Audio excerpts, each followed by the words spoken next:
So in this tutorial, I will be teaching you the basics of JavaScript. I am very excited about this tutorial kasi matagal ko nang gustong gawin to. Then, so for starters, medyo beginner pa ako magturo so uh, pasensya na kung hindi masyadong maganda ang tutorial. Then, if you want to follow up, then yun basically two files po, index.html tapos index.js. Then you also need a live server for this tutorial. Um, then we will be also using console for Chrome. Then you might ask, ano ba yung JavaScript? Then JavaScript is a dynamic programming language na ito yung actually in 2020 ito yung pinakasikat na language. You can basically do anything from web development, mobile development, uh, actually game development, pinasok niya rin eh. Through using HTML5 game engine. Tapos, so we will start by, so before pala tayo mag-start, you need to import the JS file into this one. So script.sourceindex.js. So if you're using a VS Code as your code editor, uh, you can use a basic template for this one, basic JavaScript. Then just follow along if medyo naliligaw kayo, tapos i-post nyo na lang kapag hindi kayo sure sa mga uh, nangyayari. Ayan. So para i-test natin kung gumagana, console.log test, check natin. Ayun, gumagana siya.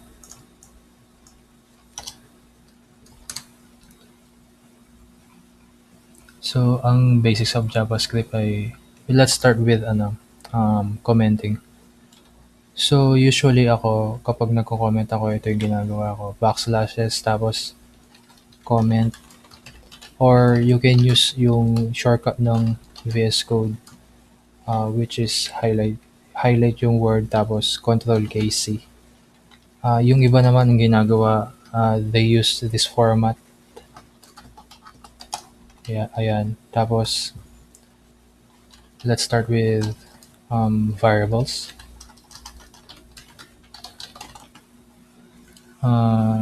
Ito yung mga core features ng JavaScript language. So ito yung mga parang containers. Dito ka nag-store ng mga data mo. So there are three declaring variable na pwede mong gamitin. Yun yung var, let, tsaka const. Pasensya na if nahihirapan kayo kasi wala akong script. Talagang on scratch lang talaga to.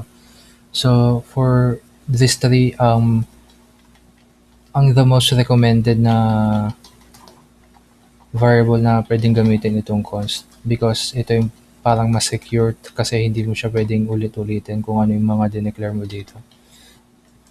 Tapos ang var naman and let, halos magkapareho lang sila because you can instantiate na pwede mong ulitin yung kung ano man dineclare mo. Pero most of the developers don't use var kasi hindi siya masyadong secure in terms of enterprise coding. So, baburahin natin siya. So, let me give you an example about this too. For example, dog equals bark. Tapos, i-declare mo na naman siya. Dog is woof. So, sa tingin nyo, ano yung, if I will console.log this, ano yung sa tingin nyo nalalabas? Let's check it. Ayan. Okay, declaration variable of let dog. So, before na tayong maglalag, alam agad ng JavaScript na umulit tayo ng mga declarations. So, hindi to pwede. So, if I will comment it instead of erasing it, ayun, bark, lumitaw yung bark. So, nagtataka kayo ba't hindi ko na kailangan i-refresh? Yun yung magandang gamit ng live server. Automatic siyang nagre-refresh after you save the file. So, ayan. So, what if I use another variable like cat?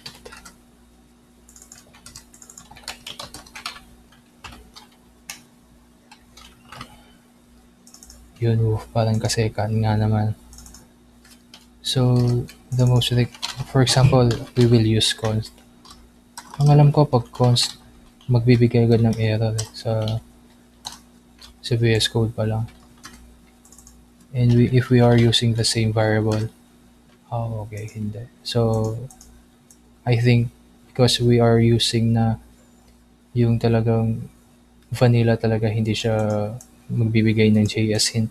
So, ang JS hint pala ay yung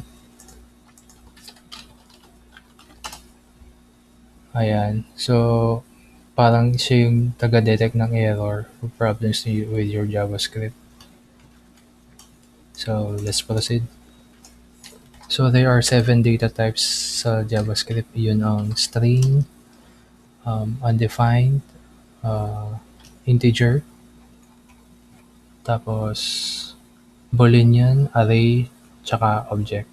So, let's start with string. Ang string ganito yung itsura niya. Siguro. Let's constant daw. String. Ayan. Ganyan yung itsura ng string.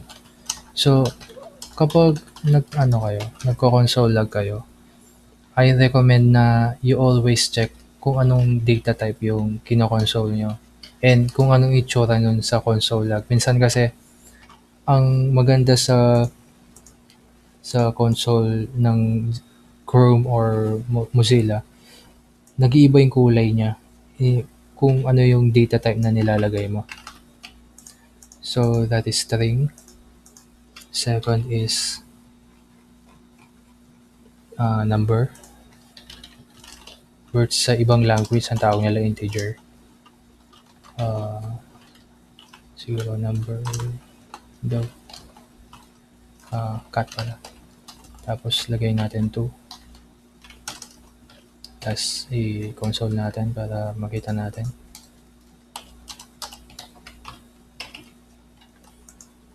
Ayun daw. If napansin nyo, nag-iba yung kulay niya. Naging kulay green because it is a number. So, if you want to check kung ano yung type of, kung what kind of variable yung container mo, you can check like this type of cat. Tapos, let's check kung ano yun. Ayun, number. Tapos, kapag naman dog, string. So, ang pangatlong variable na available sa JavaScript ay Boolean. Boolean. So, there are two, what do you call this? Actually, true or false lang sila eh. Parang special keywords sa JavaScript. True and false. So, Boolean to. Ito, false to. Tapos, siya Boolean to. If you will check natin sa browser kung anong itsura. Ayun, Boolean yan.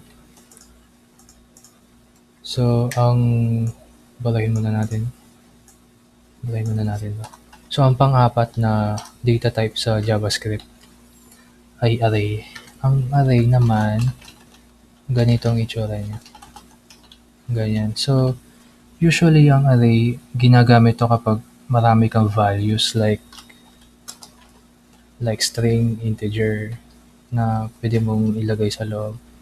Pala string 1. Pwede ka maglagay ng string, ng number, tapos boolean yan. True. Yan. Tapos if we will check it, kung ano yung laman niya sa loob ng browser. Ayun. I'm not sure kung nakikita nyo to sa screen pero I don't have the ability para i-zoom in. Ayan. So, string 2, tsaka number 2, tsaka true. So, if we want to check kung array nga ba siya, type of array. Let's check it. Okay, object. Okay, that's weird because sabi niya array. Okay. I'm not sure bakit ginagay ganun. So, let's proceed. So, pito na 7th na data type is object. So, ito kaya check natin anong mangyayari. Ayun, object pa rin siya. So, that's weird kasi usually kapag alam ko kapag array talaga yung lumalabas. So, sa object naman, basically anything you can, parang katulad din siya ng array na pwede kang mag-hold ng values. Pero ang kaibahan naman niya ay dapat where everything, alam, sa JavaScript pala, everything is an object. So, kahit anong store na mo na data, magiging object siya. So, you might ask na, why do we need variables? Well, variables ay kaya niyang gawin ng lahat. Usually, pwede siya maging dynamic, pwede siyang, hindi mo siya pwede siya maging personalized, pwede siyang mag-rate ng mga messages, mag-display ng mga image galleries. Pwede siyang maglagay ng mga conditionals kahit ano. Kung may mga experience na kayo sa programming, alam ko na mag-gets yung mga sinasabi ko. So, in the next topic, we will use operators.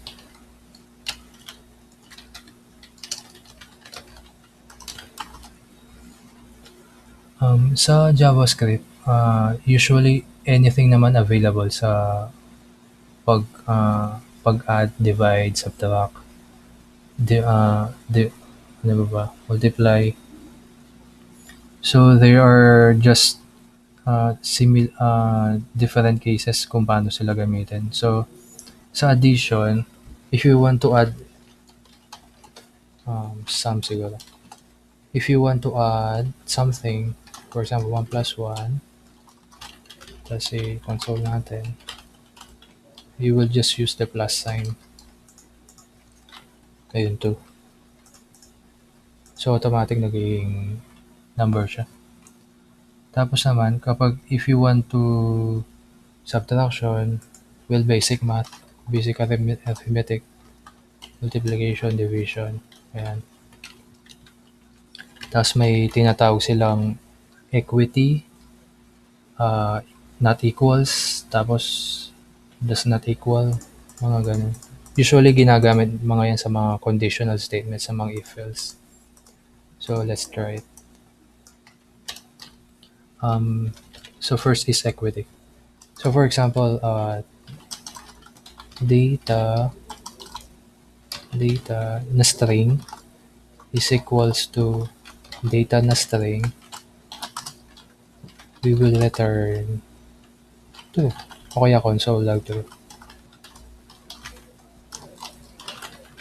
Tapos kapag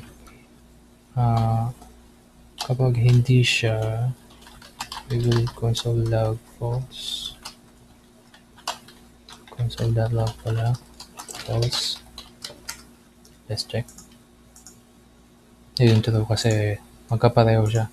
So itong equity na to, maraming nalilito because of this one, because may ganito tas may ganito rin. So ang pinagkaiba ng this one from this one is ito ay chine-check niya kung ano yung type of variable na in-instantiate mo. So ito, if this is much stricter than this one. Because ito, chine-check niya lang niya kung ano yung parang character. So, bigyan ko kayo ng example. For example, 2, ayan, gamit tayo ng 2 ulit. For string yan, 2. Let's check. Ayun, false. Kasi hindi, ito string to, ito number. So, ayan. So, for the next one is not equals.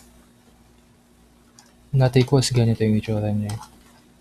Ayan, not equals. So, ang basa dito sa code na to, babasahin ko line by line. If integer 2 is not equals to string na number 2, we will console log na true. Tapos kapag naman hindi siya equal, not equals sa 2, we will console log false.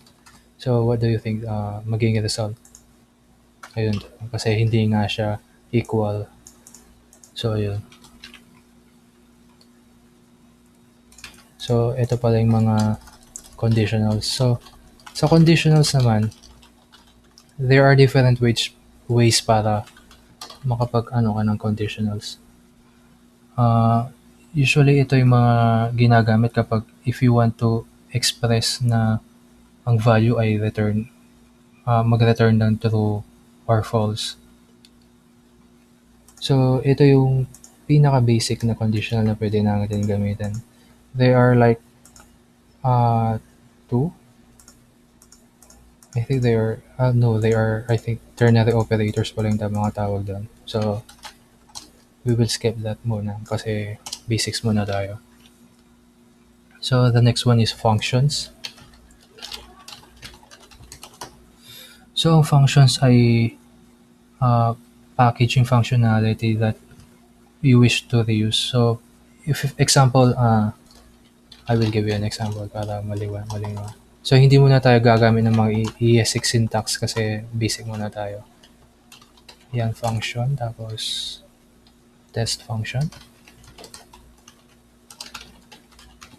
Tapos, console log natin, test. Tapos, ang maganda sa functions, if you want to repeat something, for example, may repeatable code ka. Tapos, if you want to save some space na para hindi siya ulit-ulit. Ang kasing sa programming, we are using the deny method, don't repeat yourself. So, ayun, basically, ang ano sa programming, parang bawal kang umulit. So, hindi naman talaga bawal, pero best practice na hindi ka umulit ng umulit. So, let's test this one. So, if you want to call pala sa function, ganito siya. You will call the function name, tapos you need to put this brackets kasi kapag hindi mo nilagay ito, hindi siya mag-run. So, let's test this one. Kung lilitaw siya, ayun, test, lumitaw siya. So, yun nga, kapag ulitin mo siya ng 3 beses, for example, ayun, 3. Hindi ko alam kung sure nakikita nyo pero 3 siya dito. Oh wait, I think I can make this bigger. Oh, I think sa browser lang yan. Maglagay nga tayo ng ano dito, H1. Basics of JavaScript.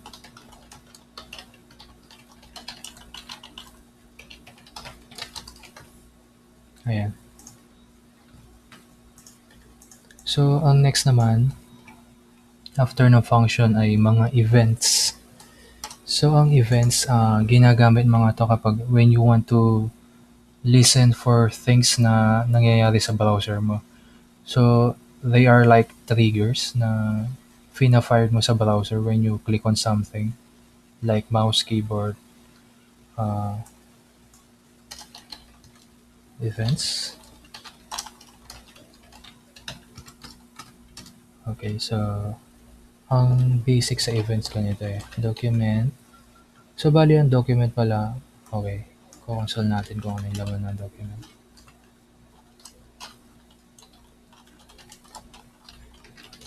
Ayan. I don't know if I'm not sure pala kung ang window at document ay magkaiba. Let's check it. I'm sorry, I should have a research on this one. Okay, so ayun ang laman document. So if you are using window, okay, so they are different. So window basically you are triggering functions pala. This one are functions. So ayan document. So sa mga events, may tinitrigger ka within this document na ito, HTML document. Bali, HTML document itong browser mo na to. So, let's start. Events, document.query selector. Ayan, mga queries na pwede mong pagpilian. Bali, query selector. Ito yung mga ID ng HTML mo. Let's start with HTML. Bali, ito yung ito. Tapos, on click. Ito yung usually ginagamit namin. Hindi mo muna pala tayo mag-ES6 function. Tapos, alert. We will use the alert function para dito. Out. Hello world. Yan, let's save it. So, kapag refresh, okay. I think we need to click. Ayun. Sorry. Hindi. We need to click pala. Kaya pala on click. Yun, hello world lumitaw. So, yun ang basics ng functions.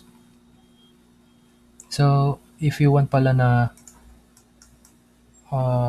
i-store yung variable, for example, yung document, like this one, ito yung sinasabi ko na beauty sa mga containers like let and const variables. They can contain like anything.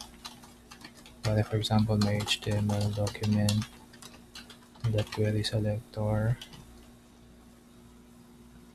Balik ko kunin mo lang to. Ayan. Parang hahatiin mo lang siya. Tapos kapag gusto mong ulitin yung ginawa mo kanina, i-call mo itong variable na to, my HTML dot on click, yung function mo kanina. Ay hindi muna tayo gagamit ng ESX, sorry. Function. Tapos alert. Hello. Ayan. Ayun. So basically same lang. We are just storing the HTML selector sa my HTML.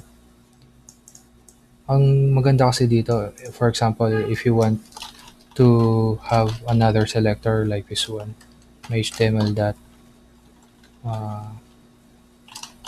on click o kaya on abort.